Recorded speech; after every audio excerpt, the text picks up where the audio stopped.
Hello students. Today's topic is seed dormancy and germination.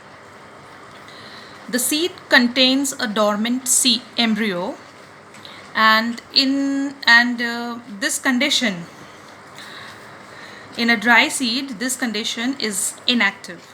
Okay, it is said that in this condition the seed is in the state of dormancy, that is a period of rest.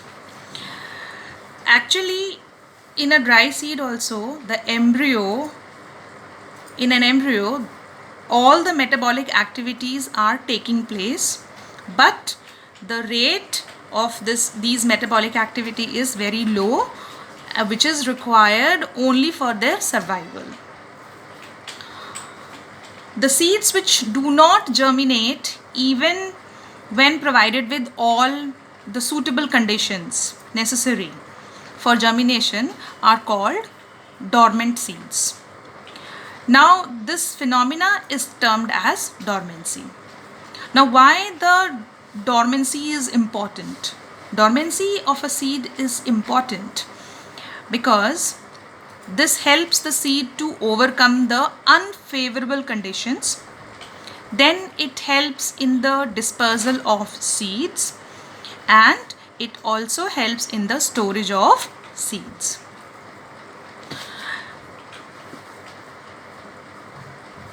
Now we come on to the topic germination.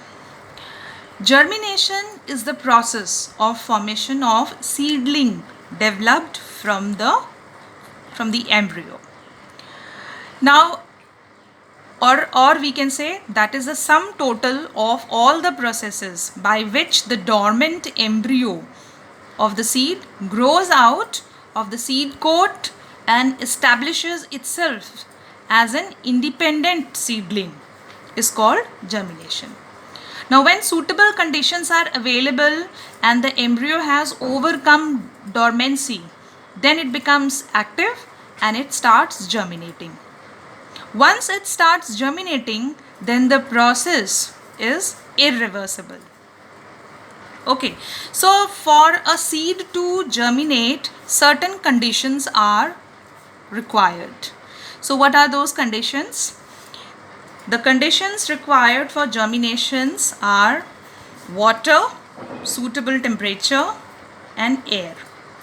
Now water is important for the seeds. Okay, why it is important? Because seed absorbs water from the soil when they are sown in the soil. Okay, and then it uses water. The seed uses water for various purposes. What are those purposes? First, for rupturing the seed coat to allow the radicle to grow downward.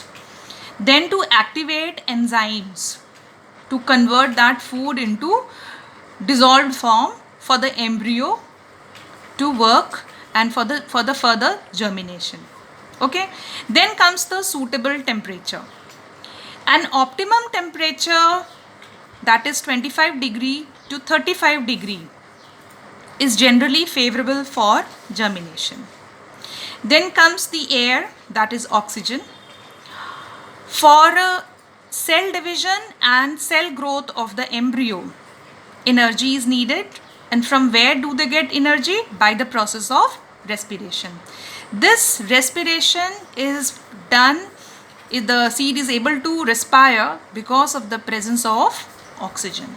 So it provides oxygen, and this oxygen helps to convert the food into energy, and then it is needed for the cell division and cell growth. Okay.